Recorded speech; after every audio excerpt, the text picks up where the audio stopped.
Namaste, everyone. Good morning. Give me a thumbs up if I'm audible to you all. Perfect.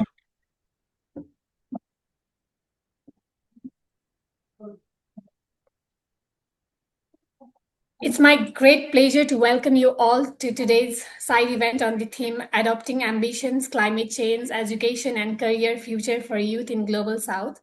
I am Manika Giri, Joint Secretary of Bagmati UNESCO Club, and I will be your host and moderator for today's session. Climate change is no longer a distant issue. We know that all. We are already living it, especially as young people in Global South. Today's event brings together experts, practitioners, and youth voices to explore how we can adopt, innovate, and create sustainable opportunities for the next generation without further delay. Now, I would like to start today's session. It's my honor to invite Mr. Shahad Al Hassan, who is distinguished youth leader from Pakistan with over 15 years of experience in international development, human rights, and youth policy. He is convener of the SAARC Youth Platform and has represented youth voices across multiple global forums. I would like to give this floor to Mr. Hassan to deliver a short welcome address. The floor is yours, sir. Thank you very much for having me, and very good morning. I'm right now at United Nations headquarters, early morning here. So thank you very much. Let me just start by saying thank you to you and all the key organizers who are doing such a great job starting this and taking this event forward. So when when we talk about youth participation and events and all those areas where young people are being affected, it's very important to make sure that we are not just listening them, but at the same time we are making sure that their participation is very key. Am I audible? Sorry, because I'm actually connected from two different devices. Yes? Yes, you are audible. Yes, you are. Okay. Okay, thank you very much. So yeah, so what my point is that we really need to make sure that we have a significant, not just voices from the young people, but at the same time, making sure that they are being trained and they are being provided the enabling environment where they can learn and share their thoughts, not just thoughts, but also their learnings from the grassroots level. So when we discuss all those key issues that are impacting, particularly because my background is from Pakistan and South Asia, we see that the whole region is facing similar issues. Whether it's natural disasters or political situations or even considering the global south issues, financial or societal. So I would just make it more informal, saying that it's key that we have platforms available and young people really need to make sure that they are participating, they are making sure that their voices are being heard. And organizations like SERAC from Bangladesh, we have our colleagues from Nepal, from Pakistan, and from all the regions. Of course, we have the SAARC youth platform where we are trying to gather all the voices from whole region to ensure that we are going there together in unity and pushing our agenda and our ideas that young people needs to not just given a seat on the table, but also that their voices are heard in the decision making and the policy making. So I really appreciate Shaikat. I can see you. So thank you very much for managing this whole session, since you are taking the lead, and we are very proud that we are working with you and with our partners from whole region. And we are really looking forward to work with our all the partners and speakers. And I hope that all our participants from whole region will be getting enough insights on the issue.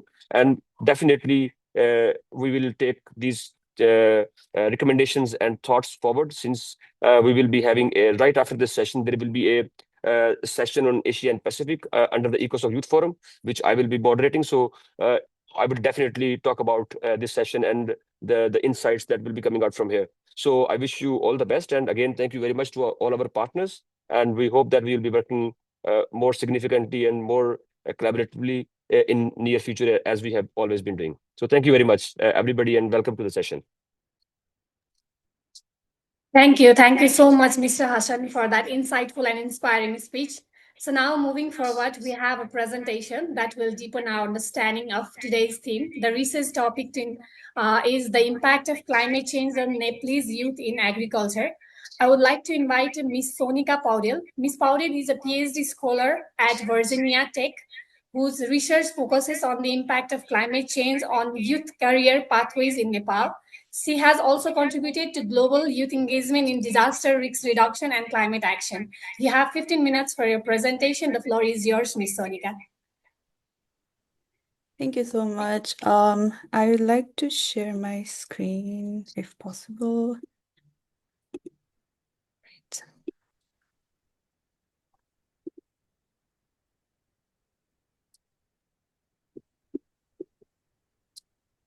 Are you able to see my screen? Okay. Yes, this one is on. Okay. Thank you so much to the moderator and to the organizers for inviting me to speak on this session today. My name is Sonika Paudel. I am currently a PhD student here at the Department of Agricultural Leadership and Community Education at Virginia Tech. I had the opportunity to do this research last year, and I think it would be quite relevant to this session. So my presentation would be heavily drawn from that research. So my presentation's title is Impact of Climate Change on Nepalese Youth in Agriculture. So to start the presentation, I would like to start with some previous data and research that has been done in this sector. So it has been documented that agriculture employs over 60% of the workforce in Nepal. And it has also been documented that 64% of cultivated land in Nepal still depends on monsoon rain for agriculture.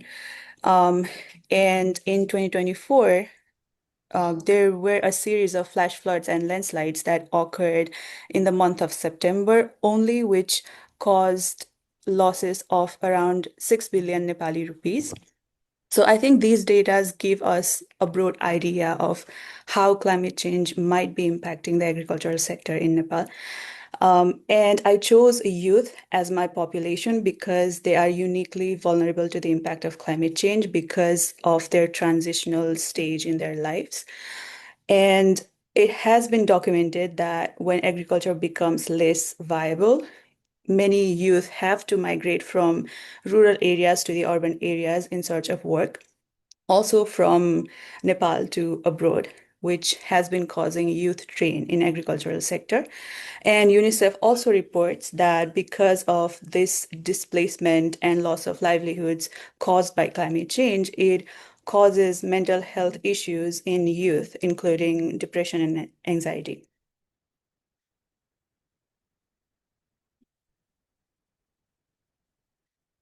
Okay, so my thought process to come up with this research was a systems thinking approach where I put young people as the center of this system and I tried to understand how different stakeholders and how different components of this system would interact with each other and how someone's decision might affect the other component of this system. So my participants were the young people of Nepal who were enrolled in undergraduate bachelor's degree in agricultural science. I chose students who were at their third and fourth year of study because that is generally the point where they start planning their careers in agriculture. So you can see on the screen the different stakeholders who might have interest in this subject, who might have interest in this research, and the decisions made by young people in Nepal might impact these stakeholders as well. Before going into the results, I would like to give an overview of how I did this. I interviewed students from Nepal through a Zoom interview, and I tried to make it in depth. Every interview was approximately 30 to 45 minutes with each participant, and I tried to explore themes around how they define climate change and how they define the impact of climate change in agriculture, especially as someone who are within that sector and who are soon going to be graduated and looking for careers in that sector. I try to understand if there are any challenges that they might face when trying to work in the agricultural sector, and if there are, what solutions they propose and what support they might need. So there were some themes that emerged from the discussion. The first theme was the perceived impact of climate change on youth and their communities. The quotes that you see on the screen, they are all the direct quotes from the participants. These are all their own words. So one of the participants said that the production of crops like rice is decreasing every year because there are more insect infestation, or there are more diseases which are causing the decline of crop production. And for their community, it is a big deal. Around theme two, which was the shift in career aspirations, they said that they are now discouraged to be an entrepreneur in agriculture, and they do not have certainty whether they would open an agricultural farm because they are worried that it would be less profitable to them because of the losses they might have to endure caused by climate change. And the third theme was challenges in agricultural education. So in this theme, the students mentioned that how the agricultural curriculum could be adopted so that they can prepare the students better for the climate adaptation and mitigation practices. So some of the themes, some of the things that they highlighted were inclusion of training, internship programs, regarding climate adaptation in both government and private sector. And they also suggested to focus on sustainable agriculture, access to innovation labs, and hands-on experience. Sorry. The fourth theme was policy and institutional support. Around this theme, students mentioned that there is less funding available for students who want to do their research. Also, they mentioned that currently the agricultural research system in Nepal is not enough decentralized. It's more done by a central institutions, and there are places where the agricultural offices are not available, especially in the hilly and Himalayan areas. And they wanted the government to focus on extension along with research. So if I have to summarize all the findings that I was able to get, I would like to do it in 3 points. The first point would be that climate change is not something that is theoretical for the students. It's not something that they read or watch in their television. It's something that they are living every day, and they have provided evidence on how it has been disrupting the farming systems and creating this financial and psychological uncertainty among them. Second would be that these disruptions caused by climate change, they have a ripple effect, which also extends to other part of their livelihood, like household income, access to education, and their overall perception on whether they even want to remain in agriculture in the future. Third would be climate change functions as a dual force.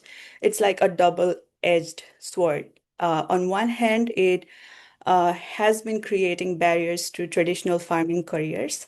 But on the other hand, it's also opening different opportunities for young people and different pathways in areas like agricultural research, technology, climate adaptation, and it's creating more job opportunities for young people in that sense. So as a researcher, I would like to recommend a couple of things, which I would also like to call for action at this point. I would like to recommend to integrate practical and experiential learning into the agricultural curriculum, which would provide them with necessary skills and knowledge to adapt to climate change in agriculture. I would also recommend to establish structured industry partnerships, academic and industry partnerships, so that students can be exposed to the industry partners and they gain this hands-on experience when they are studying, so that it would be easier for them to understand what they would get into after they graduate. I recommend to establish support. I would recommend to establish support structures for students regarding agri-entrepreneurship and also risk reduction mechanisms. I recommend to expand opportunities for students' engagement in applied agricultural research. And lastly, I would like to recommend to provide counseling and mental health support and awareness for students so that it can help them cope with climate-related stress and also prepare them for future challenges. Thank you so much. That's all from my side. If you have any questions, I would be happy to answer during the Q&A session.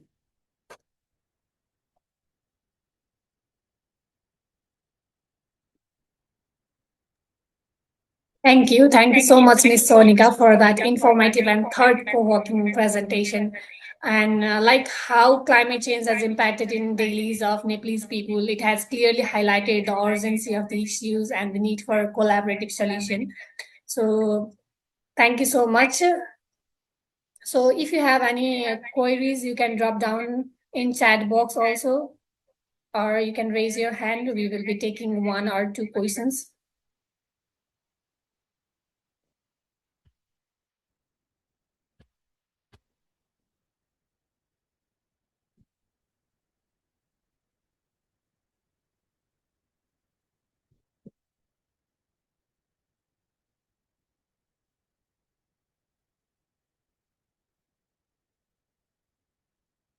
Okay, so now moving forward into the most engaging part of today's session, the panel discussion. We are truly fortunate to have such a diverse and distinguished group of panelists with us, bringing perspective from academia, policy, civil society, and youth leadership, of course. So to explore practical solution and future pathways on adopting ambitions, climate change, education, and career future for youth in the global south. Let me briefly introduce our panelists. Let's welcome Mr. Danis Tariq. Mr. Tariq is a youth development professional and regional youth champion at the Digital Transformation for Health Lab, working on inclusive youth participation and policy advocacy. And here we have Mr. Assam Saikat. Mr. Saikat is the executive director of SERAC Bangladesh, which is a youth-led law and development organization and a global, and he is also a global advocate for youth participation, governments, and civic engagement, with extensive experience in policy and community development. We also have Dr. Meenakshi Munda. Dr. Munda is an academic and social advocate specializing in indigenous rights, anthropology, and community development, with experience in representing indigenous voice at global platforms. And we have Engineer Suraj Gautam. Engineer Gautam is a researcher in disaster risk management and executive director of Institute of Himalayan Risk Reduction, Nepal, working on climate resilience and innovative solutions in Himalayan region. And lastly, we have Dr. Meena Bilgi. She is she's a development expert with over 3 decades of experience in gender, livelihood, and climate resilience, working across policy, research, and global advocacy, and also Director Gender, NRM, and Livelihood Green Future Foundation, India. Thank you all for joining us, and let's welcome them all. So, starting with our panel session, I would like to start it from Mr. Danis. As we know that Mr. Danis has been working in digital, like youth-led innovation. So, drawing from your work in digital health and youth leadership, how can young people be meaningfully involved in designing and implementing climate adaptation solutions, especially using digital tools? And could you please share examples where youth-led innovation has created real-life impacts? Over to you, Mr. Danis. Thank you very much, Monica. I hope I'm well audible. So thank you very much for the question. From the perspective of Pakistan and the broader global South, climate change is no longer just an environmental issue. We need to empathize on this and we need to agree on this. It is directly reshaping education and career pathways for young people. Climate shocks such as floods and heat waves disrupt schooling, limit access to learning, and force many young people to rethink their futures. Increasingly, youth are moving toward climate resilient and sustainability focused careers, but the systems are not keeping the pace. This is where technology, especially AI and digital tools, become critical. It has the potential to expand access to education, enable remote learning during climate disruptions, and equip young people with skills for green and digital economies. However, if we talk about the challenges, they remain unequal as there is unequal access. Without addressing digital divides, technology risks deepening existing inequalities between and within countries in the global south. I'm sorry for the background noise. I'm actually traveling. Moving forward, we need to invest in climate resilient education systems, digital inclusion, and skills development that align with future job markets. We should foresee the future as well. Because for many young people, the question is no longer what career to choose, but what future is still possible. And that actually relies on us, the young people, and how we are engaged in co-creation of the policies and moving forward initiatives. Thank you.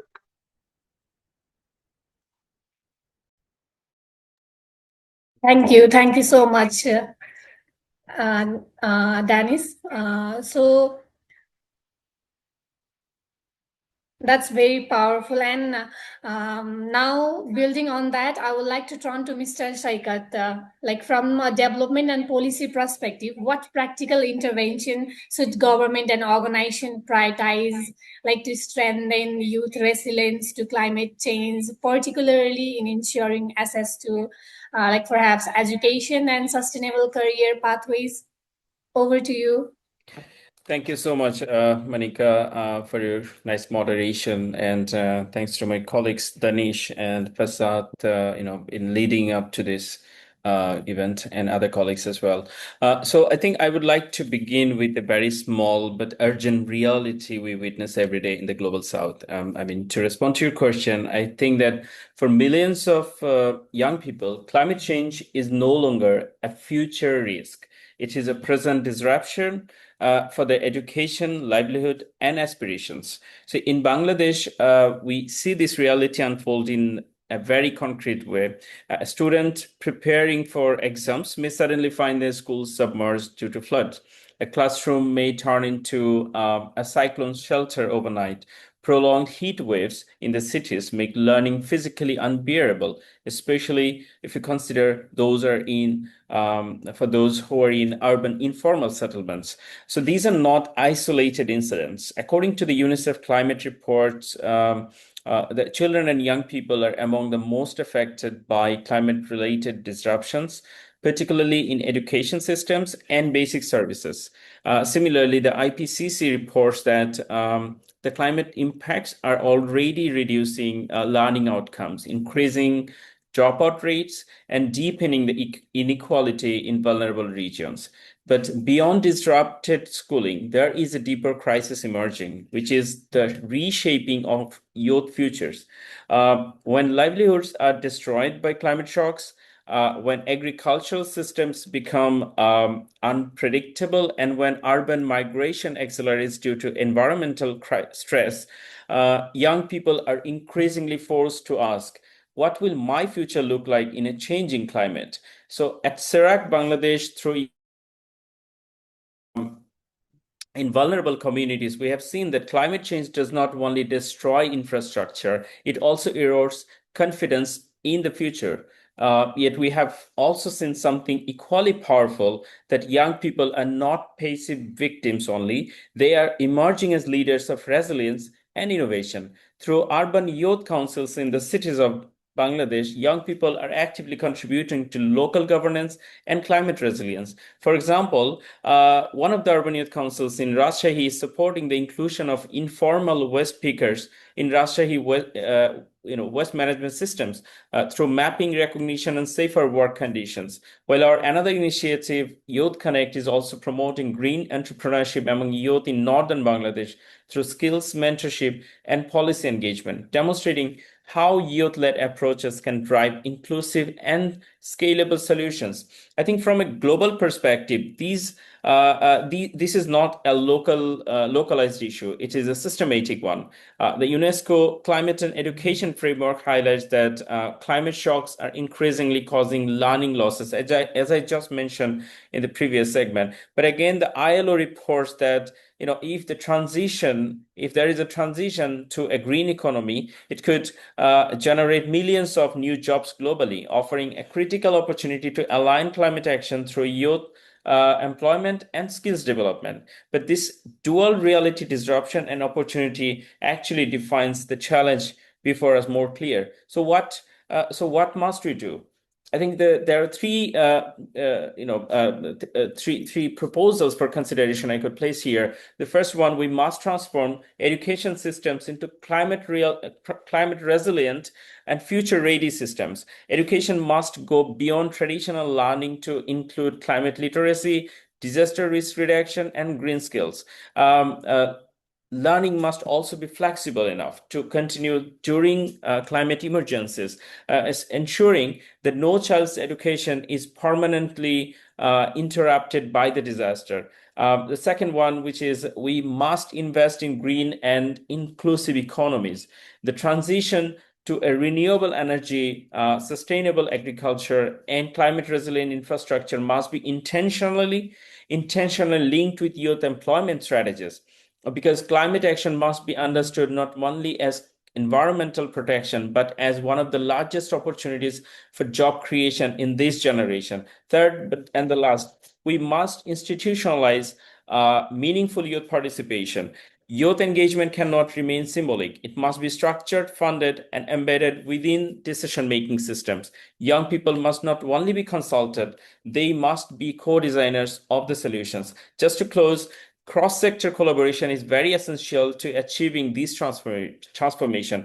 Governments, academia, civil society, and international agencies must work together in a coordinated manner. Platforms such as the Major Group for Children and Youth and the SAARC Youth Platform here, we partnered both of them, in this event.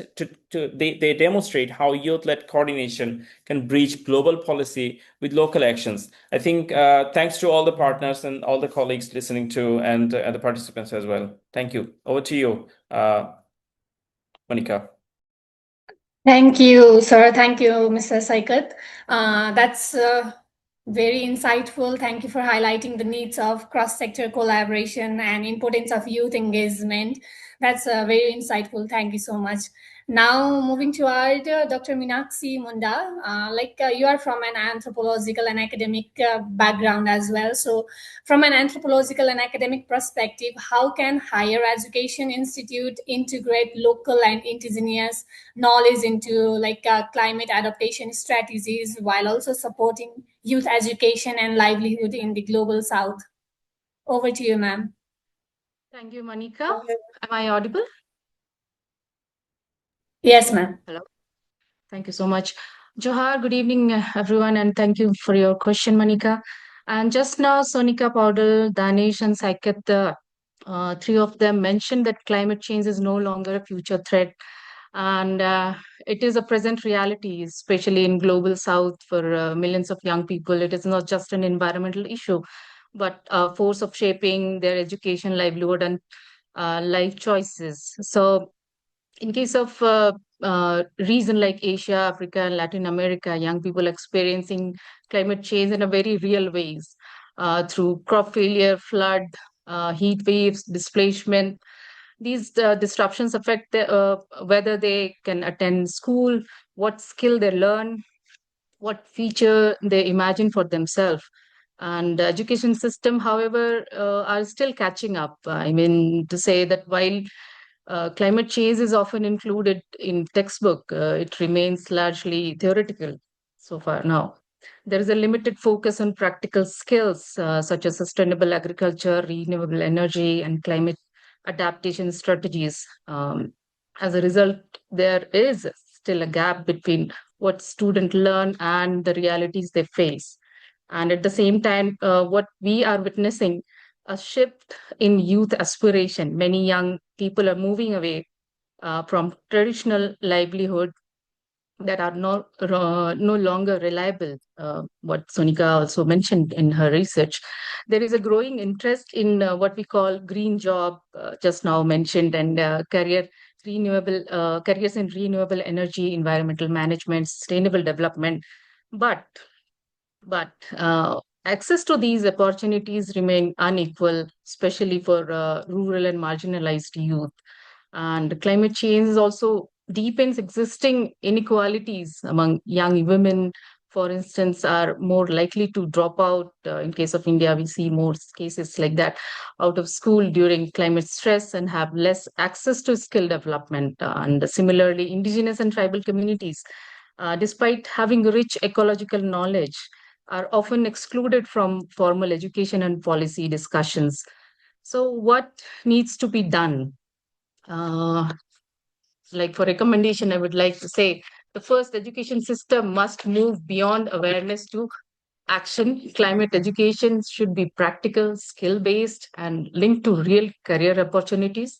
Second, government and institutions must invest in green skills, especially in sectors like renewable energy, water management, and climate resilient agriculture. Third, we must ensure inclusion. Inclusion in means, say, rural and tribal and economically disadvantaged youth should be equal access to education and emerging job markets. And not for the least, young people must not just seen as a beneficiaries, but active agents of change across the global south. Youth are already leading climate initiatives, building innovations, and demanding accountability. In this context, we must also rethink what we mean by ambition. It cannot be limited to individual access alone. In climate constrained world, true ambitions lies in building futures that are sustainable, equitable, and rooted in community well-being. So, just to conclude, climate change is reshaping the ambitions and futures of youth. The question is not whether they will adapt, they already are. The real question is whether our education system, policies, and institutions will adapt with them. So, let us ensure that young people are not just prepared to survive in a changing world, but empowered to transform it. Thank you so much for listening. Thank you. Thank you so much, ma'am, for making us aware about the inequalities and the hidden gaps that still remains unseen and sharing what can be done to overcome these problems. So now moving toward engineer Suraj Gautam sir, like in a country like Nepal, highly vulnerable to climate risks, how can youth-centered adaptation strategies be designed to protect education and create resilient career opportunities, especially for those in high risk and remote communities? Over to you, sir. Well, thank you. Thank you for this wonderful and very pertinent issue that we are raising through this webinar. And I think my job has been a bit easy because most of our earlier speakers have already shared a lot and a very valuable insights. And also that kudos to our presentation from Sonika ji. She has almost covered very important issues. So if I have to talk about my country, I belong from Nepal, where the elevation of the country ranges from 60 meters to around 8,848.86 meters. So very wide topography. Climatology is also similar to that. And Nepal lies in the central Himalayas, which is very young Himalayas. So many morphological activities happening around. Again, that is amplified by the climate change. So if I have to just remember a few incidents from the past few years, there was a cloudburst in Nepal, in Dodara Chandani, and in a single day, between July 7 and July 8, I guess, the total amount of rainfall in a single day was 624 millimeters. So it was a massive cloudburst, and that was the highest ever recorded rainfall in a single day in Nepal. So I guess we are also all aware about some of the incidents that we saw in India, Dharali, cloudburst, and also some of them from the Pakistan and so many in this region. So I believe now this has become a new normal pattern. So it is not something that we can simply ignore or just forget or something like that. So it is something that is now becoming a new normal, and I believe the Sendai framework first pillar especially highlights on understanding risk. So youth being a very proactive agent, as rightly mentioned earlier as well, we are not just we should not be treated just as a beneficiary. We are indeed the one who can actually lead all kinds of initiatives. Just take an example from Nepal. The Prime Minister of Nepal is like 36 years old, is ruling the country, and so many youths are coming up with the changing context and the need of change. So actually it is not just the script, right? It is something that comes whenever we feel there's something necessary. So I think in that way things are evolving, and the crisis that we are seeing, especially because of climate change, it is not just limited in a single sector, but is indeed doing a massive sectoral impacts. There are so many events that are now compounding. For instance, we get a very less rainfall at the initiation of the monsoon, and at the end of the monsoon we get extreme rainfall. So too less water and too much water, it's kind of intermingling, and so many compounding factors are now being pronounced, especially in the regions of what I would like to call is global south, because we share very similar characteristics of low and middle income. And then also, if I have to talk about Nepal, the workload, the percentage of youth population is almost around 43%. So that's a huge workforce. And the only problem I see is we have to now start institutionalizing the overall initiative that we have done. There are so many excellent pilots that are happening in the region and that are being led by the youths. But these kind of initiatives are only setting up in the form of pilots. Now it's a very high time that we move off from the pilots and then actually do some scaling. Under the similar instance in Nepal, we are now promoting the citizen science approaches. Small, like youths are monitoring daily rainfall, they are reporting the landslides, they are developing the landslide inventories, and they are also developing the data that is ultimately contributing towards understanding of the risk. So in that way also we are encouraging the participation of youth. Besides, we are looking at the essence that our current curriculum is, it does not actually meet the demand of upcoming future, or maybe even the current needs that is actually required at the current moment. So we are coming up with so many initiatives that includes mapathon, hackathon, also the incubation labs, and then providing them with immersive field level lab and learning experiences.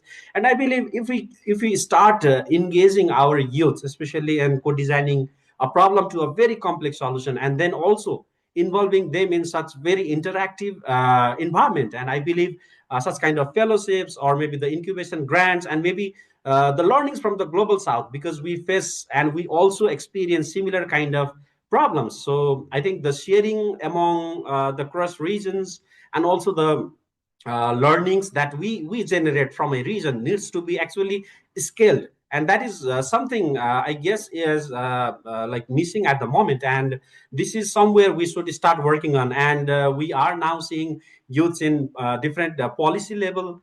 They are taking the lead in the local government as well. So this is something, some very encouraging part is also happening around. So what I believe is it is not just about getting limited in the textbooks or curriculums, but again, moving beyond that.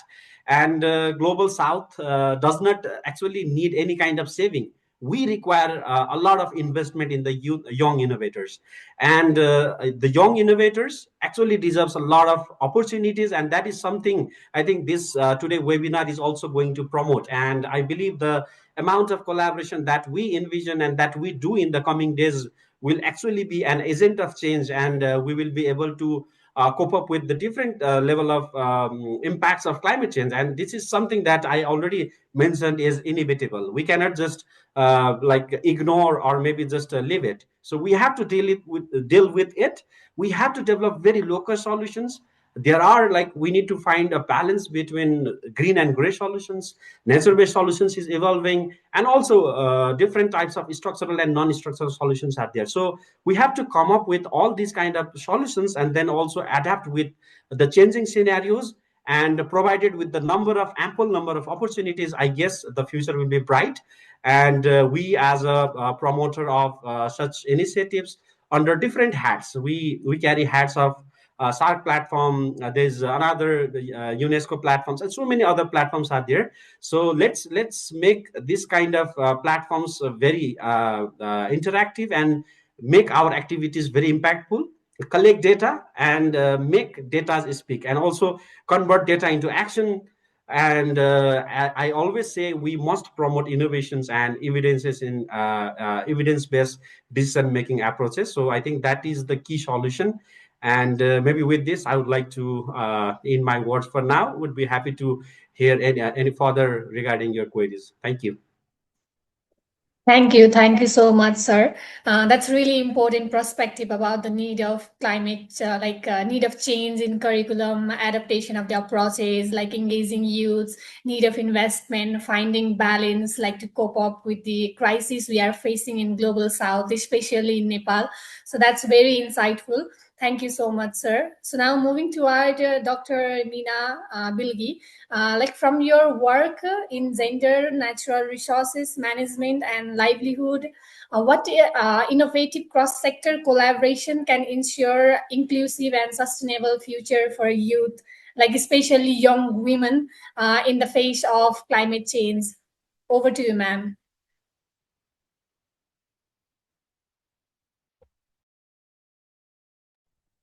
Muted. I guess he is muted. Yeah. Good evening. Can you hear me now? Okay, I am sorry, I was keeping my camera off because some repair work is going on in the premises, and so the internet was very erratic, since morning. But they told me that it will be all right, so they said better not to switch on the camera for long. So that's why. Okay, so Mr. Suraj Gautam and others have talked all the relevant points. I think I am just going to summarize it. Like Mr. Gautam has already mentioned different arenas where the youth are, taking different kinds of roles. He has already mentioned. I will just mention the designations which the youths are, different kinds of designations which the youths are getting in India.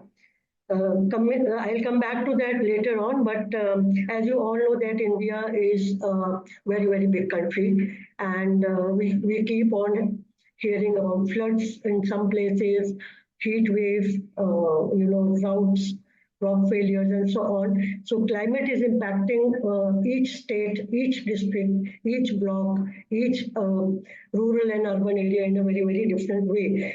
A few years ago, we had floods in Assam, and the schools were closed for months together.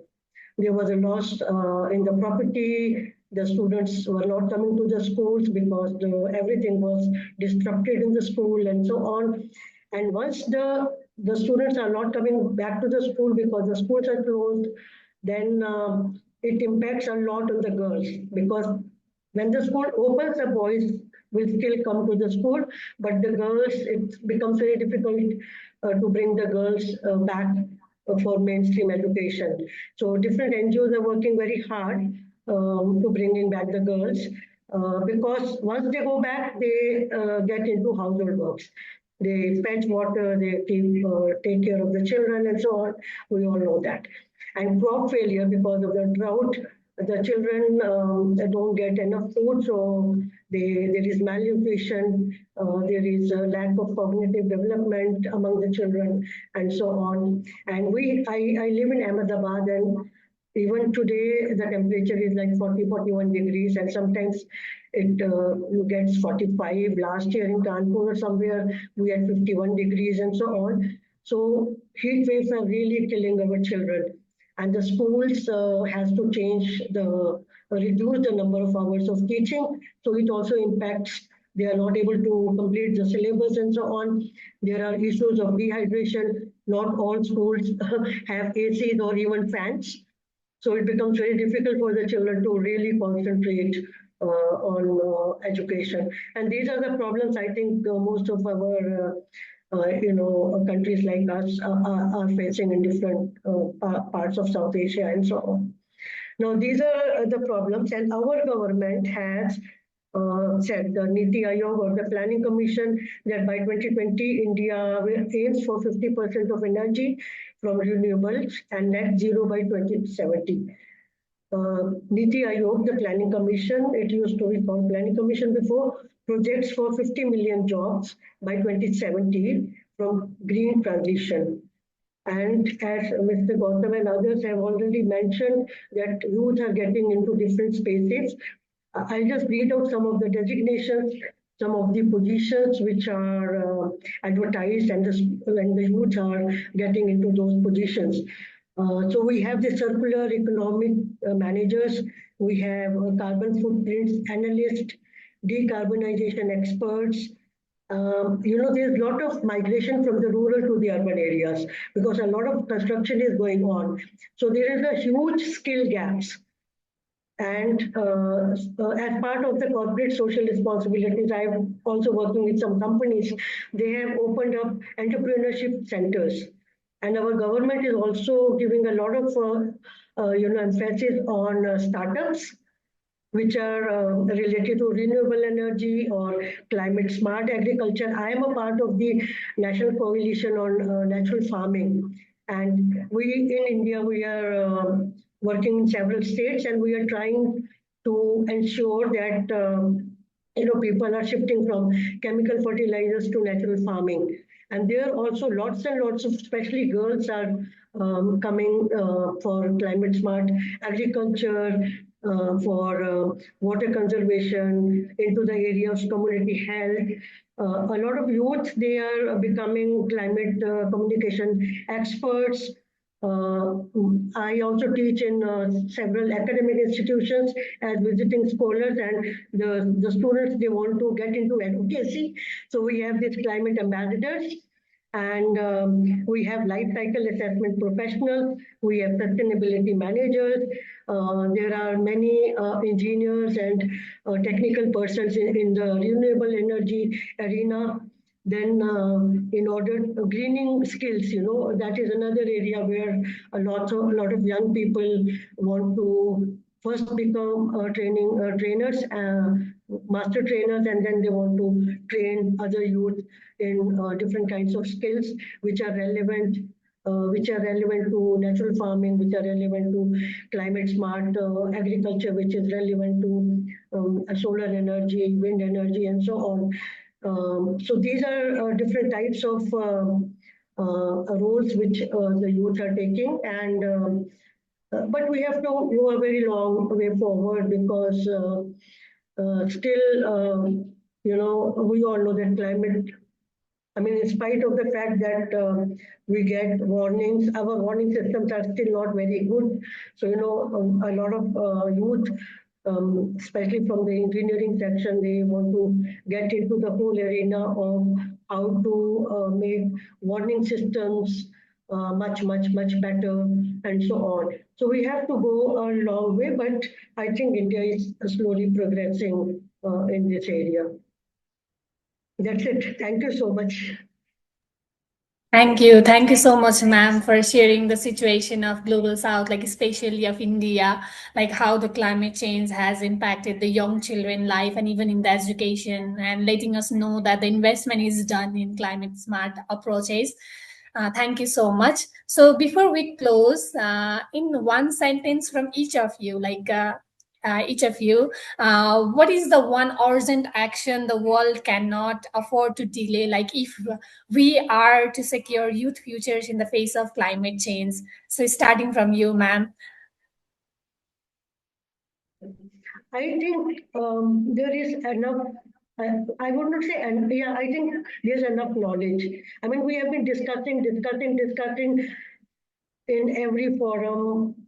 There is a lot of discussion about climate is changing and it is impacting and so on. Now we should be acting on it. We should must take an investment, as you are mentioning. I mean, there's so less investment on these areas. So one is very high investment we need. Second is we need to look into climate, the whole issue of climate change from the eyes of the poor and from the eyes of the women and girls and youth. That is very important, you know. And the third is, yes, action. Take action and bridge the gap between the skills and taking actions and put all the skills. A lot of trainings are happening everywhere. A lot of advocacy is happening everywhere. But when we look into the ground, not that much work is happening. You know, and this is primarily one of the reasons is less investment. So the investment is important, capacity building is important, yeah, action. Thank you. Thank you so much, ma'am. So over to you, Surat sir. What is your perspective regarding the same? I think one of the important perspective is already there. It should be rooted in the ground. That's one thing. And one more I would like to add on is youth are full of youth have a lot of expectations. They have very huge expectations. So if we can just align those expectations or ambitions with the opportunity, then youth will not just adapt to the climate change, they will actually transfer our economy. So that is something that we need to look into. And again, it only comes after a good number of investment. Thank you. Thank you so much, Surat sir. Moving to our Dr. Meenakshi, ma'am. What is your perspective regarding the same, ma'am?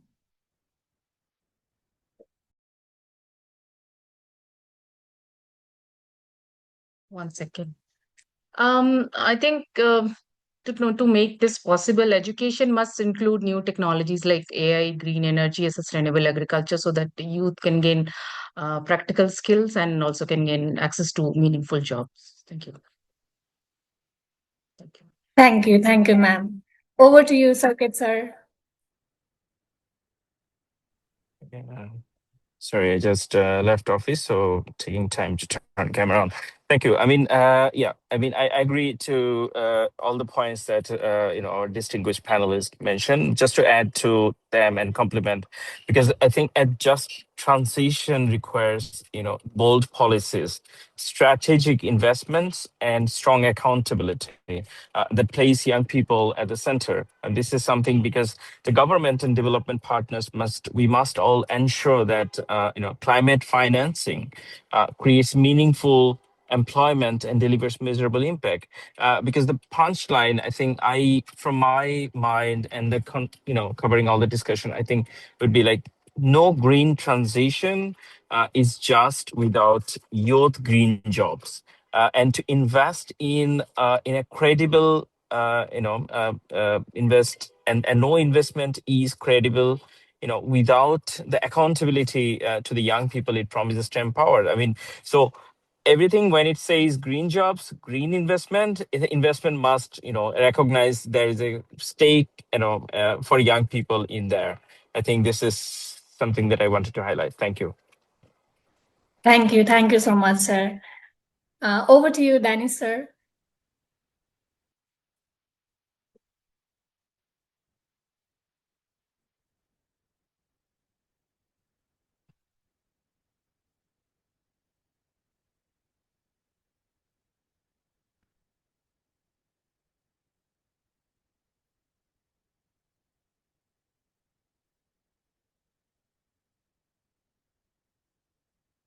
I think he's not there.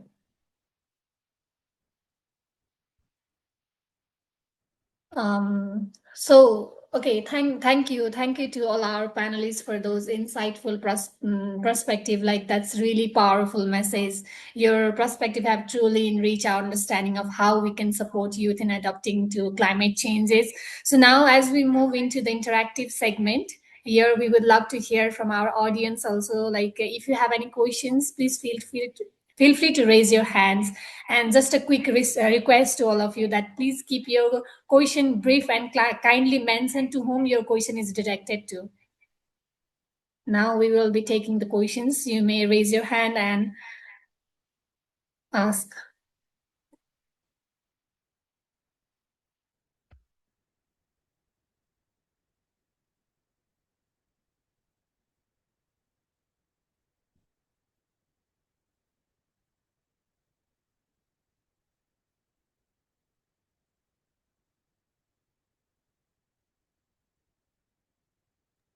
I can see one hand. Mr. Ullah, Aizaz Ullah, he has raised his hand.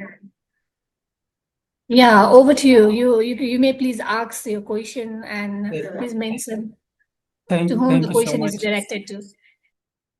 Yeah, thank you so much to all panelists and especially to Danish Tariq that he gave me this a chance to attend this session.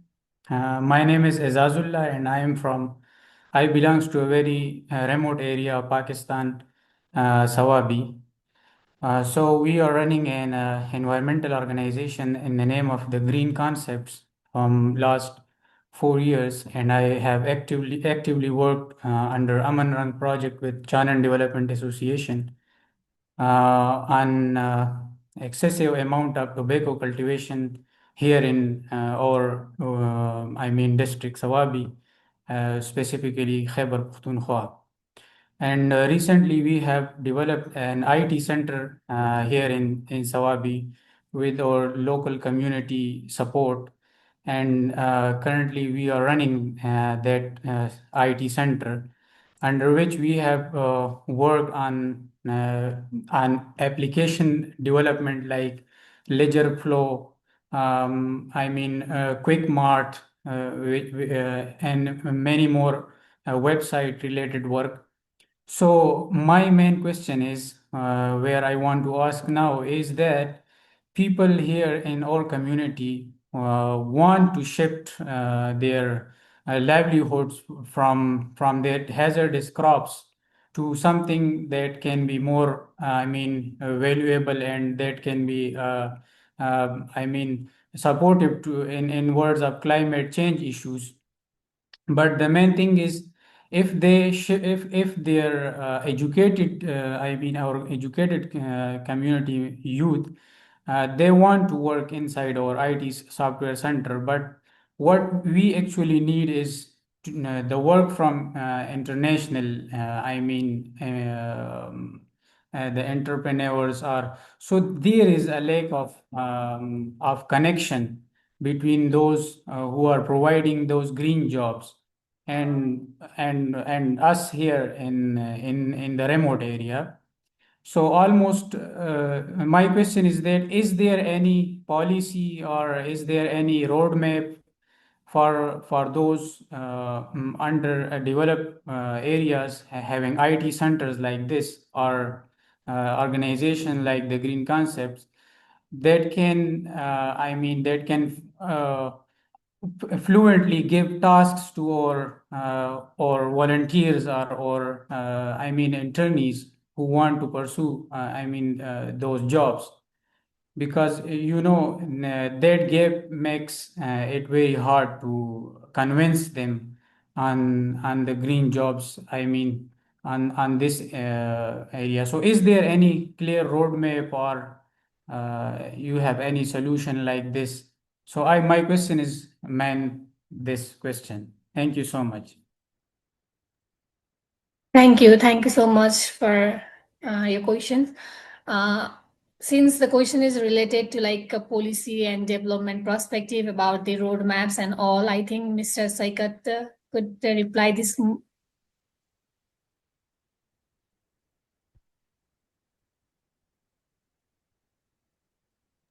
Hi, thank you so much. I mean, it's quite a long question, but I feel there are roadmaps and action plans for in each of the countries under different ministries and departments that they usually there are like specific frameworks. The one thing that I would suggest my colleague from Pakistan to consult is, because I know like Danish and Ian, they are very much active in terms of working in advocacy. But it is more important that when we know their opportunities, for engagement. But again, we see that there lack of interest even from the young people in those countries, because they don't see that the spaces in the policy advocacy, the spaces in the high-level engagements are not much friendly to them. So I think it is time that I would suggest that we work collaboratively with the authorities and governments, the policy folks, to make sure that this strategies they decide are consulted, that the spaces they design are co-created with youth. But one more thing is that how the frameworks and the nationally determinant commitments and all these others policies that exist, the frameworks that exist, and how the government is reporting all these things to the global platforms like the COP and other spaces, the high-level political forums, and many other events that the government. So we need to actually start tracking them, connect them. And it is also time that we put, we advocate for resources for youth organizations and agencies that they are able to do these activities with budgeted support, spaces, and necessary resources. Yeah, thank you. Thank you so Thank much. you. Thank you, sir. I hope you got your answer. Yeah, sure. Thank you. So I'm seeing another hand raising from Riyadh Smart Build. So before you start, please make sure that your question is in short and brief also, and kindly mention to whom your question is directed to. Over to you. Thank you so much for giving me opportunity here. So I am from Bangladesh. I am Riyadh. We are basically working with a startup that is called Smart Build. Our core working area is climate tech and water tech. So recently we developed a AI intelligence platform for water management, and we got the prestigious global award from UNIDO as one of the outstanding solution of the year. So my question is, as we have few partner from Europe like Sweden, USA, Canada and Germany, so I feel this is also very interesting platform, as we are working with real world impact from Bangladesh.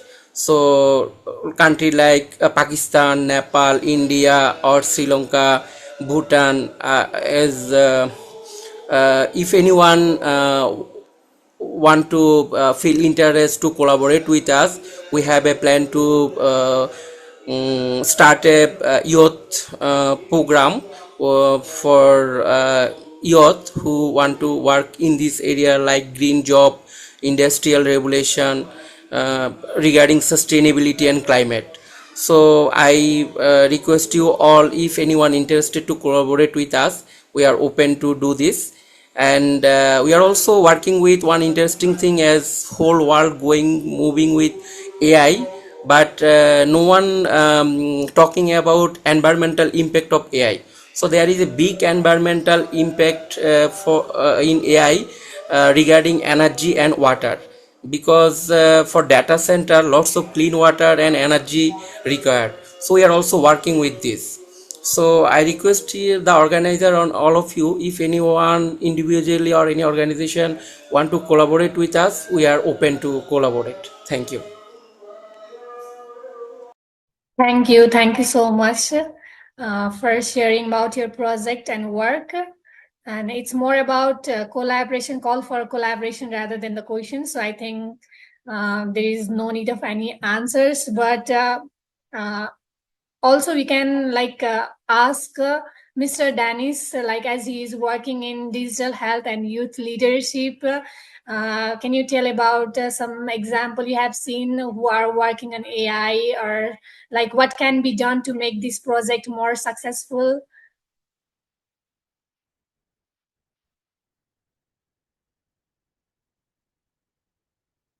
I think he's not there.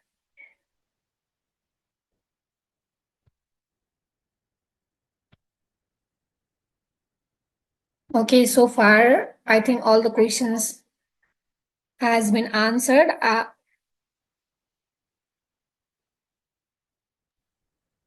Can I add? So, Dr. Meena, can I add something? Hello. Sorry. Hello, ma'am. No, I'm just saying, can I add? Yeah, sure, ma'am.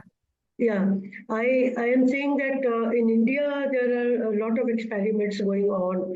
As far as I remember, there are more than 600 or so climate tech startups in India, and I know many youth who are using waste, collecting all the waste and trying to do something from it. For example, for tires and for rubbers, they are using green silica. They are making green silica from agri waste, for example. This is one example. So there are many such examples, and I can say that India has, people from around can learn quite a lot from all the experiments which are being done in India, and all these things are available on the websites of the government and as well as on the website of the entrepreneurship centers. One which is the main center is opened in New Delhi. I think it's called Institute for Entrepreneurship or so on. So if we go into those websites, then a lot of ideas one can gather from there. Using solar energy, wind energy, waste, agri waste, and other kinds of waste, and so on. So there are many startups there. Yeah, thank you. Thank you. Thank you so much, ma'am. And I particularly have one question to you all. Before there is any other hand raise, I would like to ask that what role can Mr. Saiket has already mentioned that youth themselves has been inactive, so that the work is being less, or the investment is less, or the change that need to be done from the community level or the ground level is not seen. So what role can youth themselves play immediately at the community level? Anyone can take this question and answer.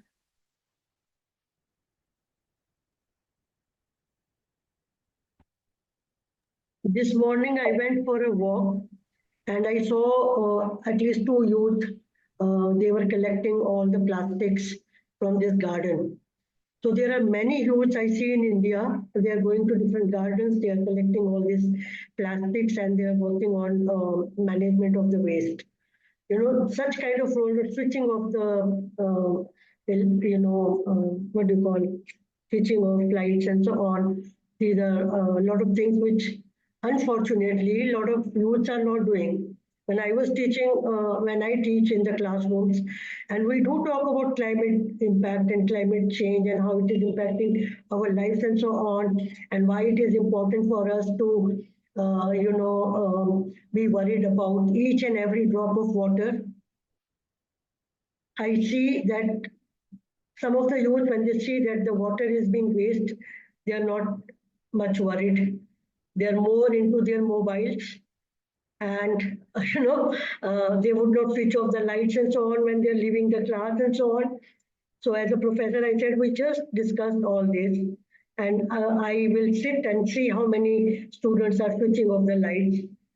I don't see them. I don't see them, concerned about the waste and so on. This is one part. On the other hand, there are many youths who are coming forward. All this sounds very small, but they are very significant steps which youth can take and are also taking. So I mean, this is my observation, which I thought I'll share with you. Okay, thank you, ma'am. Over to you, Suraj sir. What is your opinion or perspective? What role can youth themselves play immediately at the community level?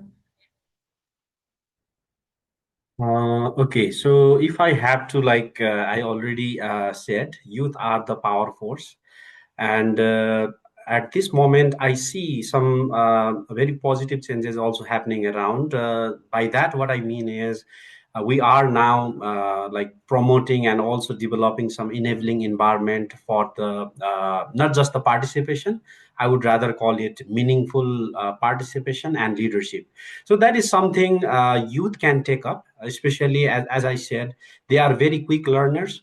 The amount of impacts that they are facing, and also the use of technologies that is evolving. For instance, it could be the frontier technologies where we can see so many youths coming up with the solutions like drones. They are coming up with augmented reality, virtual reality. They are using some immersive technology to visualize the risk. And the only problem that I see is people tend to believe or without actually understanding what the problem is, people don't become very proactive. So on that note, I think by generating evidences, I think youth are the very active power force who can actually work together with the communities in generating evidences, in bringing up new innovations, promoting technologies.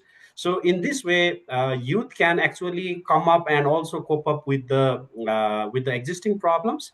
And youth can also promote or maybe engage community and also the stakeholders from diverse backgrounds, and they can just work as an agent of change, or maybe as a messenger to the change. So in that way, I believe youth can definitely bring up a significant difference.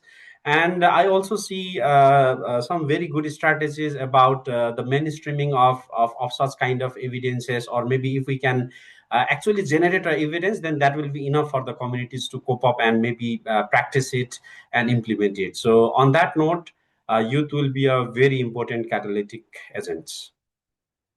Yeah, thank you. Thank you so much, sir. Over to you, Meenakshi ma'am. You bring from academic field, how the youth can play immediate role at the community level.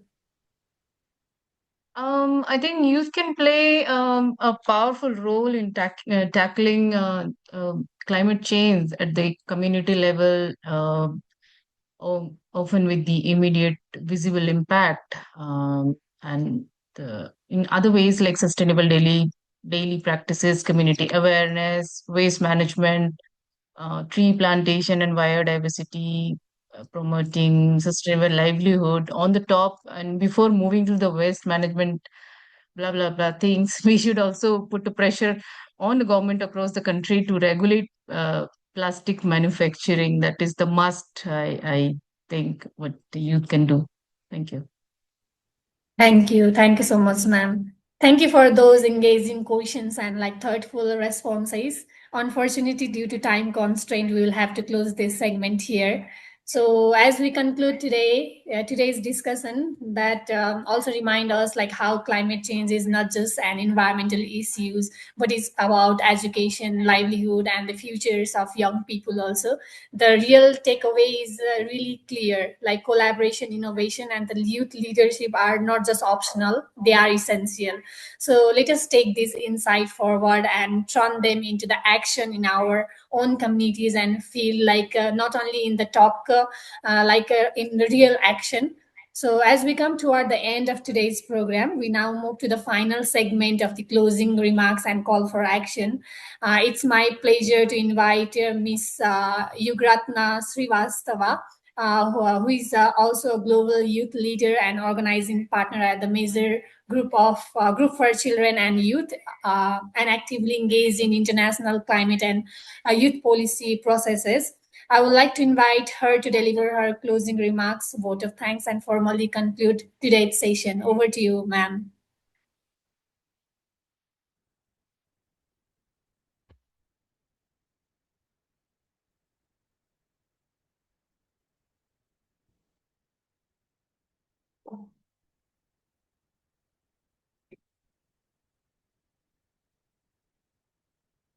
Hello, Yugratna ma'am.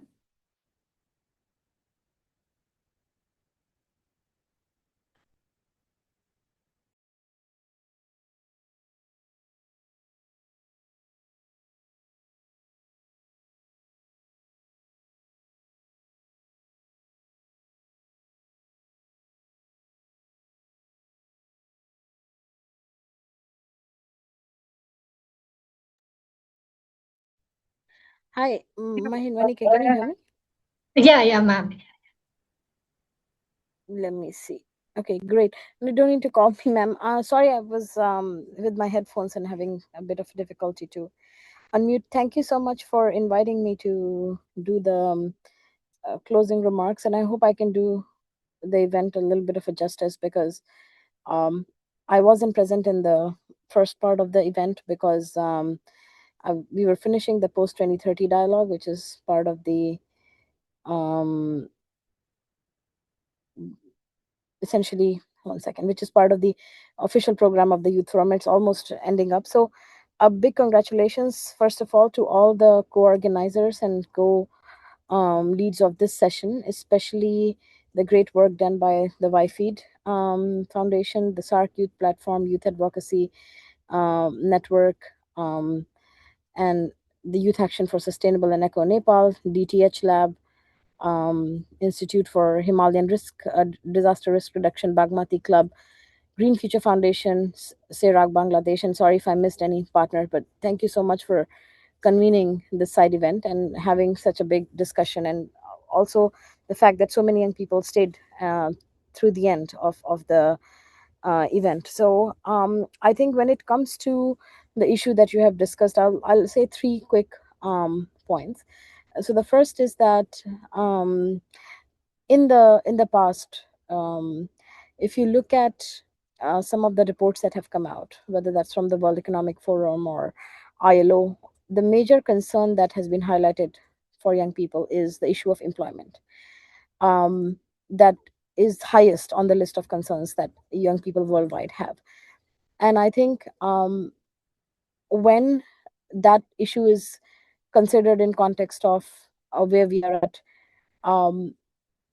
essentially my perspective stands that all jobs should be green jobs, meaning that it's not just about making sure that young people have careers in climate and education, but also making sure that careers that are coming up, whether those are as part of the tech industry or those part of the supply chain industries or education industry, they're all holistic in a nature that they are moving more and more towards sustainability. So it's not just about finding jobs for young people in careers that are working on these topics, but also systematically shifting those careers and those institutions towards being more sustainable, because that is going to be the only sort of way in the future if you look at where the trends are at in terms of sustainability being integrated in the metrics of number of processes.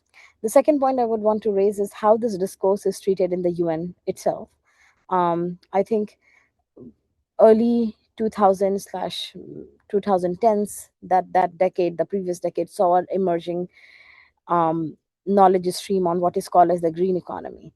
And then you had Sustainable Development Goals, or SDGs, that came out in 2015, followed by which we now have, several years down the line, whole conversation on Pact for the Future and UN80 reform. I think we have seen much more acknowledgement of the terms around green jobs, but there are interestingly, in the UN context, managed by a very few institutions. I think we need to universalize this agenda a bit more. Often what happens is that young people that are at the front lines of delivering green jobs, or even being in situations that require to address climate change on a frontline basis, whether those are young people that are working in the coastline communities or indigenous youth that are part of safeguarding biodiversity all over the world. There's very limited say they have in the UN frameworks that are working on the issues of jobs and careers, and especially climate careers for young people, whether that is the decent job initiatives or the green jobs initiative that has been led by the UN. Those are very closed circles. It's a great start to have, but there is more need to broaden and expand the circle of how young people engage in decision making around these topics. So that's another piece I would like to bring up. So I would like to see, for example, the group that is here, that is organizing this session, that is bringing all these diverse perspectives to be plugged into those discussions. And the final point I want to bring up is the fact that the conversations around climate careers and jobs and education are not happening in silo. Right now, we are having a genocide that is happening all over the world, in Palestine, and then also the war in Iran and Lebanon that has been caused by two governments mostly. And this shift of funding, because it's not about the lack of funding. We don't lack money in the world. There's over $4 trillion that were spent in military and defense last year. There were billions of dollars spent in actions that have resulted in killing of children and young women in parts of the world. Whereas when it comes to actually spending money and financing flows, the official development assistance that has to go towards countries in the developing countries, from the developed countries to developing countries, it's a high contrast. 4 trillion versus less than 200 billion going into development financing.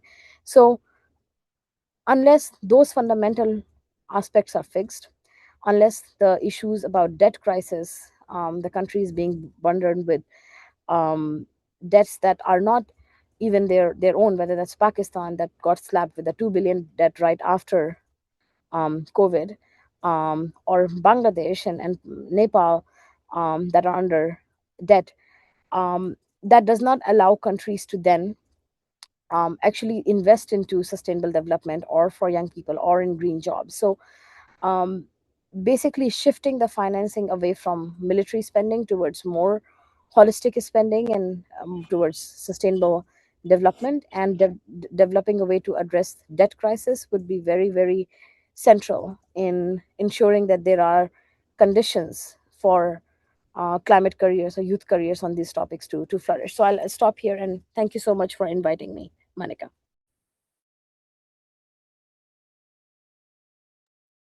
Thank you so much, ma'am, for your closing remarks. So I would like to thank you everyone for joining us today and making our event success. Thank you so much. Now this is the end. We may now leave the Zoom. Thank you so much, everyone. Thank you, Monica. Thank you so much. Have a good day, good time. Thank you, everyone. Thank you, everyone. Thank you. All the partners, thank you.